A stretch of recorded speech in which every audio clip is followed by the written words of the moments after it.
आखिर क्या वजह है? आदिवासी समाज ने जो मूल हकों का जीवन है, जो इस देश इस जमीन का मालिक कहा जा रहा है, इनको लोग चिनामत लिखा हुआ उतना चिया मुस्लिम का पड़ू उतना ना दुख होते जवाती के तरह।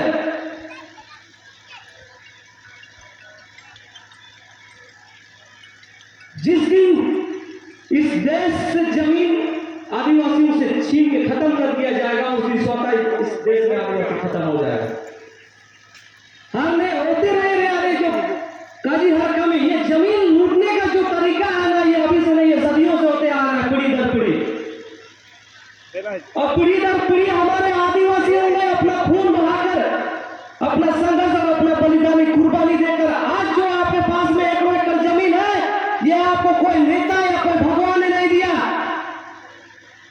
ये जमीन जो है आपके पास 1 एकड़, ये हमारे पूर्वजों और पूर्वजों की संघर्ष, बलिदानी और कुर्बानियों की वजह से है। अब इतना जे होते को मिला 1 एकड़ ना के सिंको ते रुपए ची एनो ते दिसिगा पे ओत्ता दिन मकना कोई मका पे ची भगवान मका पे ची को राजनीतिक पार्टी ने कोई नेता ची कोई सरकार मका पे ना के सिंको ते रुपए वाले। अरे सरकार ने तो जमीन छीन ली थी।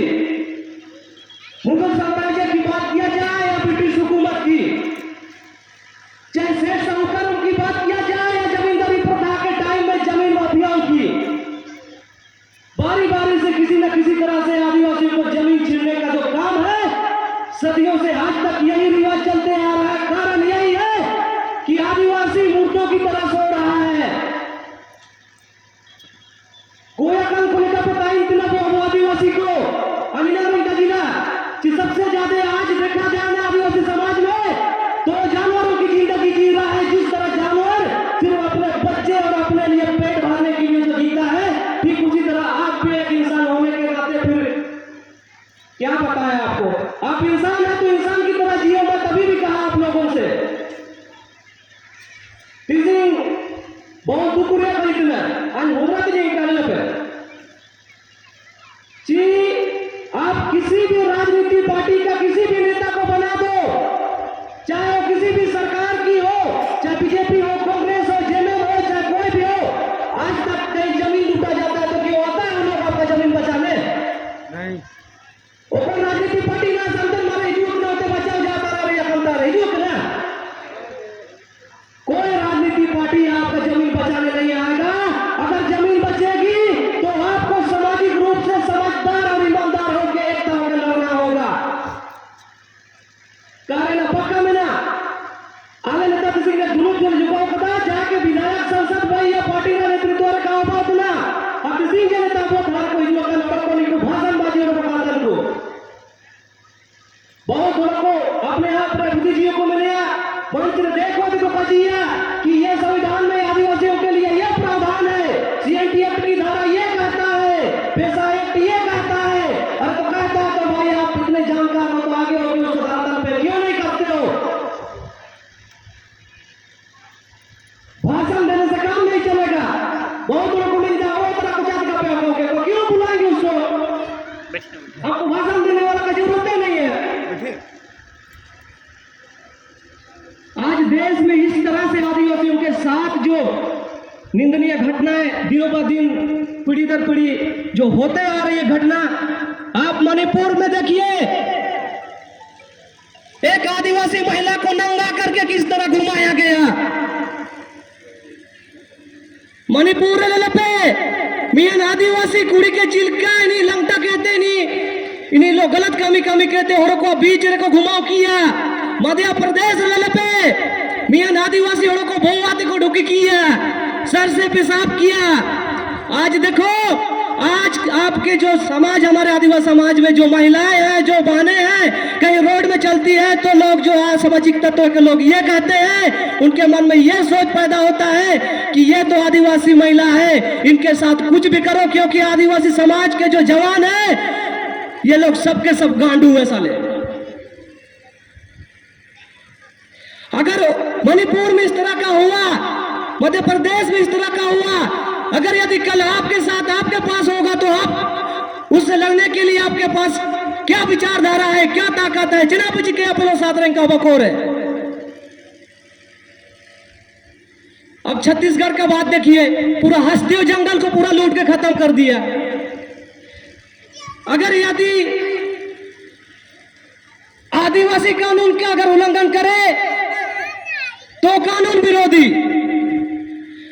अगर इस देश का शासन प्रशासन और सरकार उल्लंघन करे वो तो बहुत बड़ा एकदम कानूनवादी। भारत देश ऐसा एक पहला विश्व में पहला देश है जो जमीन लूटने के लिए केंद्र की बीजेपी सरकार, जो मोदी जिसको कहा जाता है चाय बेचने वाला, यह भारत देश एक ऐसा पहला देश बन गया है पूरे विश्व में कि इस देश में जमीन का बैंक है, भूमि बैंक जिसको बोलते हैं लैंड बैंक। पूरे विश्व में कहीं भी नहीं है लैंड बैंक, सिर्फ इस भारत देश में ही लैंड बैंक है। और उन्हीं लैंड बैंक के द्वारा जब मोदी जाते हैं विदेश में तो विदेश में वहां निवेशकों को से बात करते हैं कि मेरे देश आइए, आप मेरे देश में निवेश कीजिए, जमीन मैं आपको दूंगा।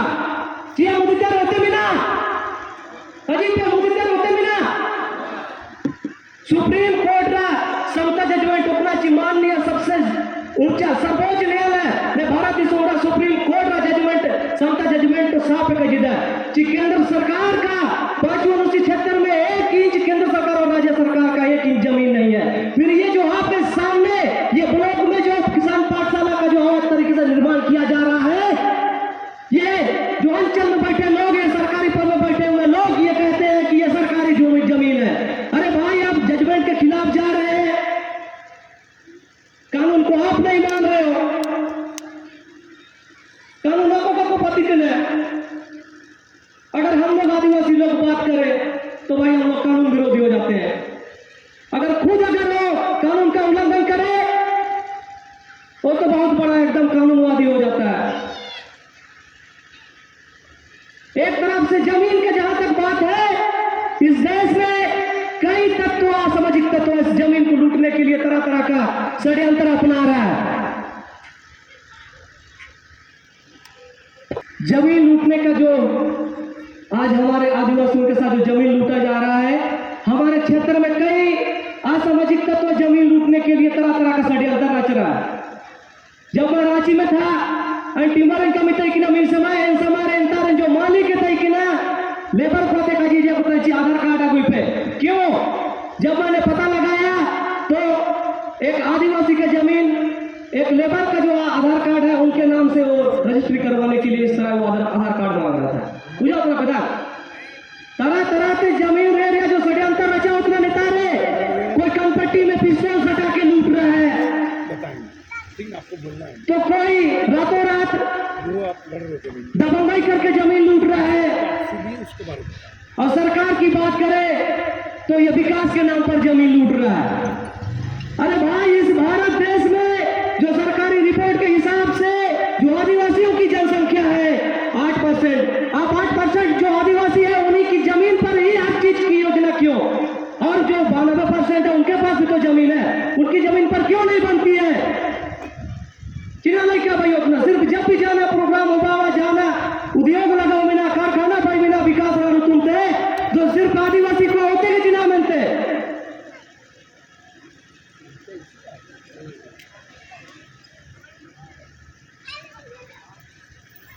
इना मेंटेन का जी दे चीज धांगड़ा को धांगड़ी को लड़ने का वक्त बूढ़ों का नहीं है भाई। अब जवानों को आगे आना होगा और आदिवासी समाज के प्रति समझदार और ईमानदार होकर अपनी एकता का ताकत दिखा के लड़ने की जरूरत है अभी समाज को। और इनका ये पता चीना देना जिसको रोज झारखंड भाई उतना नया जारा छुपरिया समय के बाजना सीधा हरा मोड़ो को झूठ को सपाला जारा को छुपला अपे अपन अपन हाथों में मिला पचा कोटे को कजिया को पे गपताते फसरा को इटे का ने समाज ने जो झूठ उतन जारा छुपा मिला kami apa nih ya kita sing bahasa yang kita pesan orang lagi kita kota perlink ya.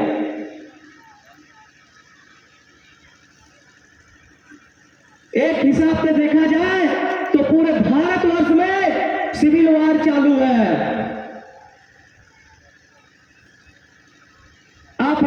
Rajasthan चले जाइए, मध्य प्रदेश चले जाइए, गुजरात चले जाइए, झारखंड की तो बात छोड़ दीजिए, उड़ीसा चल जाइए, जहां जहां आदिवासी बेल्ट है, जहां जहां आदिवासी क्षेत्र है, वहां पुलिस कम, आर्मी के जवानों को ज्यादा लगा दिया जा रहा है। क्यों? पता है आपको? जिला मंत्र पितू है ना, जगह जगह सीआरपीएफ पुलिस कैंप क्यों बन रहा है, आपको पता है? नहीं पता है तो आज हम आपको बताने जा रहे हैं। सुनिए, देश के सत्ता में बैठे जो नेता लोग हैं ना, इनको पता है कि बांग्लादेश से लड़ने से उसको जमीन मिलने वाला नहीं है, और पाकिस्तान से लड़ने से उनको जमीन मिलने वाला नहीं है। अगर लड़ाई लड़ेगा तो आदिवासियों से लड़ेगा, क्योंकि आदिवासियों के पास जमीन है। मुझे उधर प्रधान 36 इंच का सीना वाला मोदी, इनको पता है कि वो पाकिस्तान से लड़ेगा तो जमीन नहीं मिलने वाला, नेपाल से लड़ने वाला लड़ेगा तो भी जमीन नहीं मिलेगा, लेकिन यहाँ के आदिवासियों से जो लड़ेगा ना, तो आदिवासियों का जो जमीन है उन्हीं से उनको जमीन मिलेगा। इसीलिए ये लोग जहाँ आदिवासी बहुल क्षेत्र है, चाहे जंगल की बात किया जाए या समतल एरिया की बात किया जाए, वहाँ पुलिस के वहाँ सीआरपीएफ जवानों को ज्यादा बैठा दिया जा रहा है। जिस तरह आज छत्तीसगढ़ में हरदेव जंगल में जो हो रहा है, वहाँ इतने दिनों से आदिवासी लोग जब आंदोलन कर रहे हैं, फिर भी वहाँ जबरदस्ती करके वहाँ माइनिंग का काम हो रहा है, और वहाँ आप देखिए वहाँ पुलिस से ज्यादा आर्मी उनके जवान को लगा दिया है, क्योंकि ये सिविल वार है। युद्ध यहाँ पाकिस्तान से नहीं, युद्ध यहाँ नेपाल के नेपालियों से नहीं, युद्ध यहाँ बांग्लादेश से नहीं, युद्ध यहाँ आदिवासियों से होने वाला है। इस बात को जाके सोच लीजिए, आने वाला काल में पक्का है आपको लड़ने का जरूरत होगा।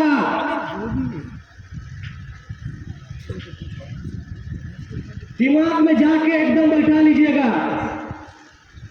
चीती सिंह नुनुतन होन तो वाला ये राजदा गापा हिजूतन समर यही ना पद रहा ना, तो पक्का है उसला जिंदा कैसे रहेंगे, जीने के लिए रोएगा कल आपका बच्चा। दिमाग में ये चीज एकदम बैठा लीजिए कि आज दूध पीने वाला बच्चा दूध के लिए रोता है, आने वाला कल पक्का है कि आपका जो जनरेशन होगा, आपका जो बच्चा होगा, वो कैसे जिंदगी जिएंगे, ये जीने के लिए घुट घुट के रोएगा। और उस वक्त ये बोलेगा कि मेरे चुतिया जो बड़ी, इससे हमारे जो बड़े आदिवासी थे, पूर्वज थे, वो क्या कर रहे थे, हमारे यहाँ पे आपको उगतया, अब वो उगतया जिसको गीतिए कंते की न जाए यार कि मुके थे। ये स्थिति पैदा नहीं होना चाहिए। अब से कि उनगुलाम आज यहाँ बांदे ग्राम से हो रहा है, और ये जो चुतिया लोग हैं ना, जमीन लूटने वाले माफिया लोग को बढ़िया से सबक सिखाने का जरूरत है। चाहे वो सरकार हो, चाहे वो भूमाफिया हो, चाहे वो किसी तरह की असामाजिक तत्व क्यों नहीं हो, आज से जाके तैयार हो, अपने आप में पढ़ो, जागरूक हो और लड़ने की तैयारी करो। वक्त आएगा मरेंगे या मारेंगे, ये सोच के एकदम कम से बैठना। आज इस क्षेत्र में मात्र 5% लोग आज 95% को दबाने का प्रयास कर रहा है। कारण ये है कि आप सुतल हो, आप नींद में सोए हुए हो, आप नहीं जाग रहे हो, आप सिर्फ अपने और अपने परिवार के लिए जी रहे हो, आप अपने समाज के लिए नहीं जी रहे हो। आप एकता, आपका एकता नहीं है, यही चीज ही लोग जानता है, भाप लिया है। इसीलिए जो आज इस मुरु क्षेत्र में मात्र 5% जो आज सामाजिक तत्व के लोग हैं, आप पर शोषण करने के लिए एकदम सर पे चढ़ रहा है। वक्त आ रहा है लक्ष्मण रेखा खींचने का। अगर ये लोग नहीं सुधरेंगे, इसका जीना खाना जहां से चलता है, ये इनको सबक सिखाने का समय आ रहा है। आज एक बिरतुस अगर मर भी जाएगा ना, कल को 10 को और बिरतुस पैदा होने वाला है। इस बात को आज कान खोल के सुन लो, जो सुन रहा है।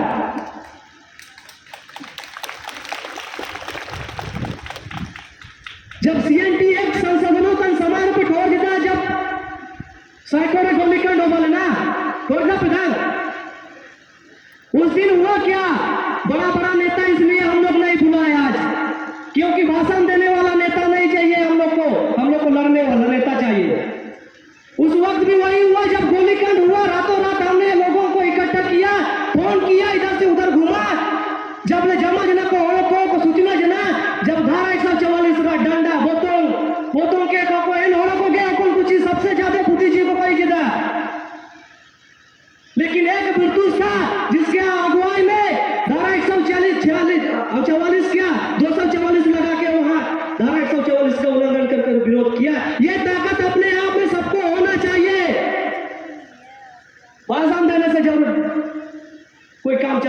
हैं। आज इस देश में और एक षड्यंत्र रच रहा है आदिवासियों को खत्म करने का। वो क्या है? हिंदू राष्ट्र। हिंदू राष्ट्र का मतलब आप समझते हो? नहीं समझते हो तो मैं उसका अर्थ भी बता रहा हूं। हिंदू राष्ट्र मतलब आदिवासी मुक्त भारत, बेकार आदिवासियों का देश। उतना पे आज जिस तरह से इस खूंटी जिला में आरएसएस के कई चमचे शाखा दर शाखा कई मूवमेंट चलाकर इस क्षेत्र को किस तरह से कमजोर कर रही है,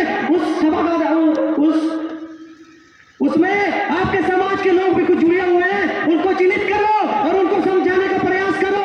नहीं समझेंगे तो उसको एकदम अदालत तो ग्राम सभा में उसको बैठा कर समझाओ। आरएसएस चीनो ना समझते आदिवासी को खिलाफ रे आदिवासी को पक्ष रखा कमी है किधर। उसका इतिहास देख लो। आज जिस आदिवासी समाज से 70% इस देश के लिए लड़ा, इस देश के जमीन के लिए लड़ा, उस आदिवासी जो वीर क्रांतिकारी जो थे उनके नाम गुमनाम है। और जिसने आरएसएस जैसे लोग ब्रिटिश हुकूमत की तलवार चाट रहा था वो आज क्रांतिकारी शहीदों के नाम के लिस्ट में है। चाहे वो सरकार किसी की आजाद भारत के बाद की बात किया जाए, सरकार किसी की भी बनी हो, पीढ़ी दर पीढ़ी इस देश में आदिवासियों के साथ शोषण हुआ है। आप 1 तारीख को पता है, 1 तारीख आजाद भारत का पहला गोलीकांड कहां हुआ पता है आपको? इतू ना कुछ का पितू ना आजाद भारत का पहला गोलीकांड पता वाला पितू ना सरायकेला खरसवार। 1 जनवरी 15 अगस्त 1947 को देश आजाद होती है, लेकिन ठीक आपका 1 जनवरी 1948 को सरायकेला खरसवां में गोलीकांड होती है। आज वो गोलीकांड आपको कभी नहीं किसी ने नहीं बताया, ना इतिहास में पढ़ाया गया। अब बिरसा मुंडा को देखिए, आज पूरे विश्व में जिस विचारधारा से आदिवासियों की जो नेतृत्व होती है, उस भगवान बिरसा मुंडा की देखिए इतिहास। मैं भी पढ़ा हूं, कभी स्कूल रैंक को पढ़ा हूं, जितना मिस्टेस को जितना मास्टर को कभी सब्जेक्ट में ही नहीं है। यहाँ कहां से आया, कहां का जिसने नाखून तक नहीं कटवाया इस देश में, उनका इतिहास हमें बताया गया। लेकिन जो हमारे आदिवासी समाज के जो अपने समाज के लिए आहुति दी, उनका इतिहास कभी हमें नहीं बतलाया गया। आखिर क्यों? कोई तो ना आदिवासी समाज लोग तनकू ये हमेशा से संघर्ष, कुर्बानी और बलिदान से इनका समाज जो सीखते आया है। या कोई तो ना हत्ती सिंह ने रखा रंत सिंह पे लड़िए को भाई क्या पिया आदिवासी समाज को कुड़िया बना दिया है 1 रुपये का राशन देके। आप जो पहले मेहनती थे ना, आपको नालायक बना दिया है राशन खिला खिला के। 1 रुपये का राशन मिलता है, खाना खा लो, दारू पी के सो जाओ, नहीं तो बीबी के साथ एकदम दारू पी के दारोगा बना।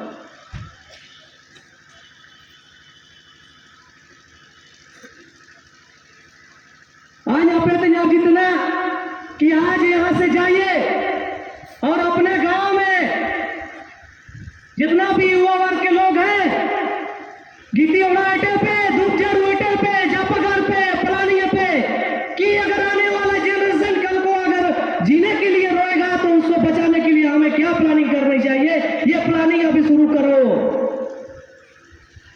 चिलकते हिजूतन जनरेशन को बचाओ को रसगत को कई लोगों का नया प्लानिंग पे कार काबू बचाओ दरिए को।